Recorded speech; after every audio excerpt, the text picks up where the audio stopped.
আগে আমি দই বড়া খুব একটা ভালো খেতাম না, কিন্তু যবে থেকে দিদানের হাতে দই বড়া খেয়েছিলাম তারপর থেকে আমার খুবই ভালো লাগে।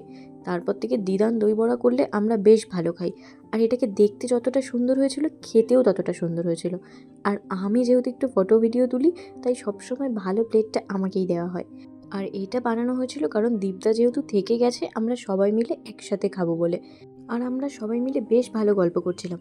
তার মধ্যে আমার আর ভাইয়ের মনে হলো একটু আমাদের স্ট্যান্ডে যেতে হবে। একটুখানি স্ট্যান্ডে যেতে পারলে মনটা আমাদের ভাল লাগে। আমরা গিয়ে তেমন কিছু করি না, জোর একটুখানি একটা বার ঘুরি আর একটু দাঁড়ালে দাঁড়াই, বেশ ভালো লাগে। সেখানে আমরা তিনজন মিলে বেশ খানিকক্ষণ টাইম গল্প করেছিলাম। আর এই গরমের দিনে সন্ধেবেলা স্ট্যান্ডে বসতে যে কী ভালো লাগে। আর এখানে আমরা আবার শুরু করেছিলাম দীপদাকে আমি আর ভাই ধরে আমাদেরকে হাত দেখে বলার জন্য। আর দীপদা যা বলে তাই হয়। আর এটা যে আমার কী ভয় লাগে আমাকে দেখে কী বলবে, আবার না শুনলেও ভালো লাগে না। তারপর আমরা সবাই মিলে একটা সেলফি তুলেছিলাম। আর এটা রোজের ব্যাপার, আমাদের তিনজনকে ছাড়তে আরও 3-4 জন সবাই মিলে আসবে।